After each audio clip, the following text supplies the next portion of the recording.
Hello, guys. This is me, Advocate Ajay Kumar Prajapati, and I welcome you all on the platform of Legal Talks with Ajay. आज हम SC और ST act के जो important MCQ हैं उनको solve करने वाले हैं। आने वाले महीने में 2 सितंबर को राजस्थान एपीओ एग्जामिनेशन 2026 कंडक्ट होने वाली है, जिसको लेकर ये एमसीक्यू काफ़ी इम्पोर्टेंट रोल प्ले करेंगे आपकी एग्जामिनेशन में। और अगर समय रहा, चूँकि मैं खुद भी एस्पिरेंट हूँ, तो अगर समय रहा तो मैं और रिलेटेड जो सब्जेक्ट्स हैं उन पे भी वीडियो एमसीक्यू से रिलेटेड बनाऊंगा। तो बेसिकली ये हिंदी मीडियम के लिए एमसीक्यू रहेंगे, हिंदी मीडियम कैंडिडेट्स के लिए। तो हमारा पहला जो सवाल है वो ये कहता है कि एससी और एसटी अधिनियम को राष्ट्रपति की कंसेंट कब मिली। तो अपन देखेंगे कि किसी भी एक्ट में स्टार्टिंग में ही प्रेसिडेंट की, अगर वो कोई स्टेट से रिलेटेड एक्ट है तो गवर्नर की कंसेंट से रिलेटेड डेट दी हुई होती है। तो अगर आप एससी और एसटी एक्ट को देखेंगे तो उसमें शुरुआत में ही एक डेट दे रखी है, जो कि दे रखी है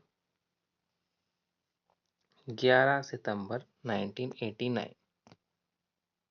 तो आपका सही जवाब क्या हो जाएगा? बी ऑप्शन आप इसमें टिक कर लीजिए, 11 सितंबर 1989। नेक्स्ट हमारा जो सवाल है ऑप्शन बी इसमें पहले में आ जाएगा कि यह अधिनियम पूरे भारत में किस तिथि से प्रवर्त हुआ। तो इसकी जो एनफोर्समेंट की डेट है वो डेट है 30 जनवरी 1990, यानी कि ऑप्शन बी इसका सही जवाब होगा। क्वेश्चन नंबर 3 ये कहता है कि एससी और एसटी अधिनियम 1989 की किस धारा में विभिन्न कानूनी शब्दों और पदों को परिभाषित किया गया है। तो जनरली सेक्शन 2 में परिभाषा खंड आपको देखने के लिए मिलता है। जनरली मैं बात कर रहा हूँ, क्योंकि अगर आप देखेंगे तो राजस्थान एक्साइज एक्ट में सेक्शन 3 में डेफिनेशन दे रखी है। तो इसका जो आपका सही जवाब है वो हो जाएगा ऑप्शन बी, इसका आपका सही जवाब हो जाएगा। ठीक, आगे चलते हैं। क्वेश्चन नंबर 4 कि अत्याचार से क्या तात्पर्य है, एट्रोसिटीज से आपका क्या तात्पर्य है।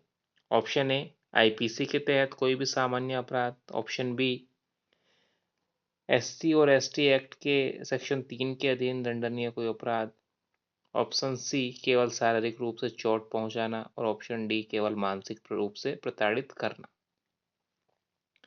इसका जो सही जवाब होगा वो होगा आपका ऑप्शन बी, इस अधिनियम की धारा 3 के अधीन दंडनीय कोई भी अपराध। ठीक, अब चलते हैं अपन आगे।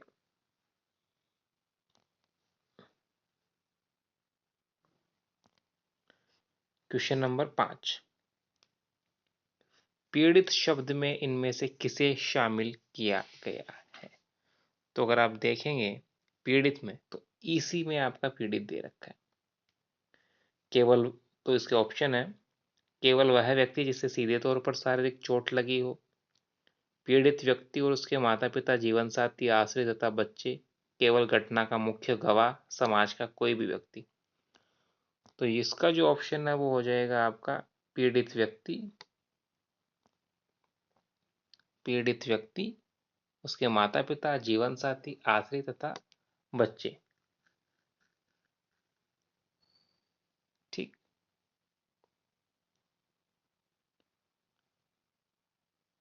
अब अपन चलते हैं आगे। सेक्शन 6 क्वेश्चन नंबर 6 क्या एससी और एसटी अधिनियम के तहत कोई ऐसा व्यक्ति पीड़ित माना जा सकता है जो स्वयं अनुसूचित जाति या अनुसूचित जनजाति का सदस्य नहीं है। तो इसका जो सही आंसर होगा वो होगा ऑप्शन बी, नहीं। पीड़ित का एससी या एसटी वर्ग से होना अनिवार्य है, तभी तो ये लागू होगा।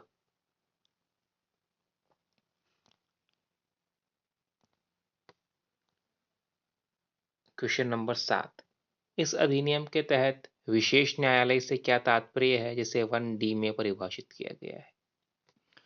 इसका जो सही जवाब होगा वो होगा आपका ऑप्शन बी, धारा 14 के तहत निर्दिष्ट सत्र न्यायालय। नेक्स्ट क्वेश्चन, क्वेश्चन नंबर 8, अधिनियम का अध्याय 2 मुख्य रूप से किस विषय से संबंधित है। तो आपको पता है चैप्टर 2 एट्रोसिटी से रिलेटेड बात करता है, तो ऑप्शन बी इसका सही जवाब आपका हो जाएगा, एट्रोसिटी से रिलेटेड। नेक्स्ट क्वेश्चन, एससी या एसटी के किसी सदस्य को अखाद्य या घृणाजनक पदार्थ पीने या खाने के लिए करने पर न्यूनतम कितनी सजा का प्रावधान है। तो अगर आप देखेंगे सेक्शन 3 की पनिशमेंट, तो पनिशमेंट क्लॉज में मिनिमम 6 महीने का पनिशमेंट दे रखा है और मैक्सिमम 5 साल तक का पनिशमेंट दे रखा है और फाइन का प्रोविजन है। नेक्स्ट क्वेश्चन, यदि कोई व्यक्ति जो एससी या एसटी का सदस्य नहीं है, लोक दृष्टि में आने वाले किसी स्थान पर इस वर्ग के किसी सदस्य का डराने के इरादे से जानबूझकर अपमानित करता है, तो वह किस धारा के तहत दोषी होगा। तो ये आपको देखना है।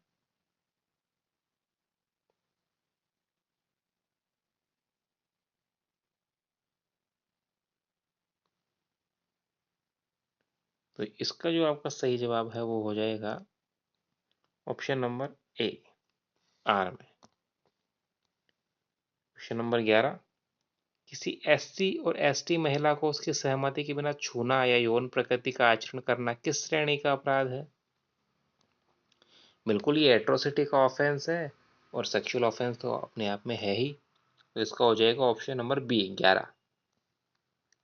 यदि कोई एससी या एसटी व्यक्ति किसी एससी या एसटी सदस्य को उसके घर या गांव को छोड़ने के लिए मजबूर करता है, तो वह किस धारा के अधीन दंडनीय होगा। तो इसको याद रख लीजिए आप, जेड। इसका ऑप्शन नंबर 12 का ऑप्शन नंबर होगा बी, जेड में। अगला क्वेश्चन, यदि कोई व्यक्ति झूठी गवाही देता है जिससे किसी निर्दोष एससी या एसटी सदस्य को मृत्युदंड मिल जाए, तो उस झूठी गवाही देने वाले को क्या सजा मिलेगी। तो इसमें अगर आपको देखना है कि इसका जो सही जवाब होगा वो होगा ऑप्शन नंबर बी। अगर उसको कैपिटल पनिशमेंट दे दी जाती है तो कैपिटल पनिशमेंट, अदरवाइज एलआई और फाइन। नेक्स्ट क्वेश्चन, यदि कोई व्यक्ति किसी एससी और एसटी सदस्य के मकान या उपासना स्थल को आग द्वारा नष्ट करता है, तो आईबी के तहत न्यूनतम क्या दंड निर्धारित किया गया है। बताइए क्या होगा इसका जवाब।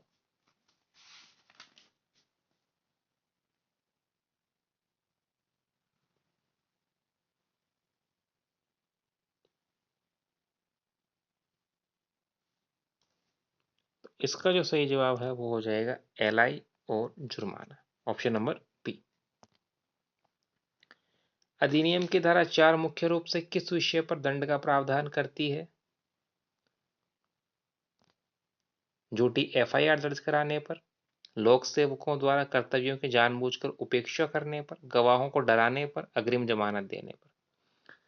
तो इसका जो राइट आंसर होगा वो होगा option number B, option B, लोक सेवक द्वारा कर्तव्यों की जानबूझकर उपेक्षा करना।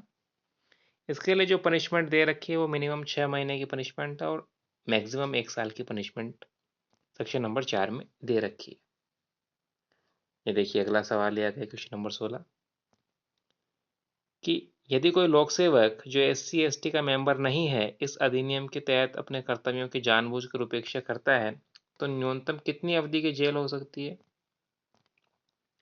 तो मिनिमम 6 महीने की जेल आपको हो सकती है।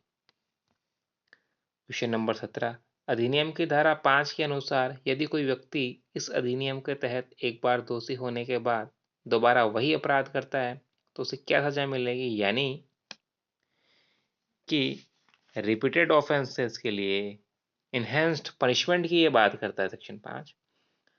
तो मिनिमम पनिशमेंट जो है उसे 1 साल का मिलेगा ही मिलेगा, और मैक्सिमम उस अपराध के लिए जो दे रखी है पनिशमेंट वहां तक वो जा सकती है।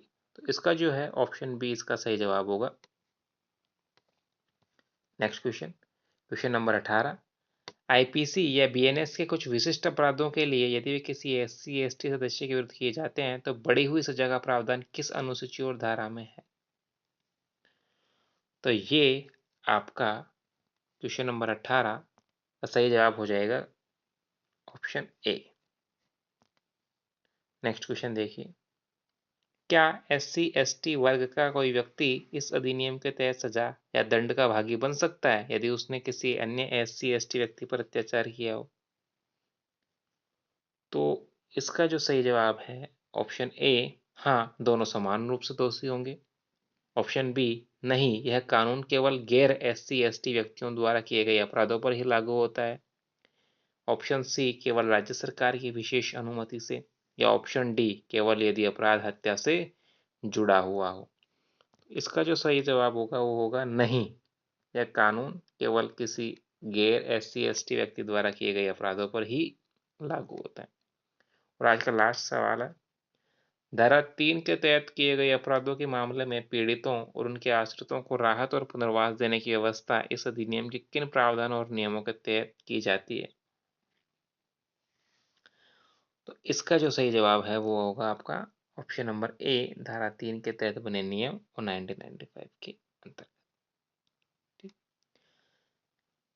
तो आज एससी और एसटी के हमने 20 क्वेश्चन पूरे कर लिए। हालांकि एपीओ 2026 में माइनर एक्ट में बहुत कम सिलेबस लिया गया है, इसलिए जो इम्पोर्टेंट सेक्शंस थे जिनमें से क्वेश्चंस आने की प्रोबेबिलिटी ज़्यादा थी वो मैंने अपनी इस पीडीएफ में उन क्वेश्चनों को लेने की कोशिश करी है। अगर आपको सेशन अच्छा लगा है और आप हमसे जुड़ना चाहते हैं तो सब्सक्राइब करें। इन द फ्यूचर अगर मुझे मौका मिला तो मैं और जैसे कि arms act, excise act, public examination act से रिलेटेड भी एमसीक्यू आपके सामने लेकर आऊँगा। तो जुड़े रहिए। अगर सेशन आपको अच्छा लगा है लाइक कीजिए, सब्सक्राइब कीजिए, शेयर कीजिए। और हमारा जो कंटेंट है वो एक्सक्लूसिवली हिंदी मीडियम के स्टूडेंट्स के लिए रहने वाला है, क्योंकि मैंने देखा है कि हिंदी मीडियम के स्टूडेंट्स को कंटेंट गेन करने में या उनके लिए कंटेंट बहुत कम मिलता है। तो ये मेरी कोशिश रहेगी कि हिंदी मीडियम के स्टूडेंट्स के लिए मैं लीगल सर्विसेज या फिर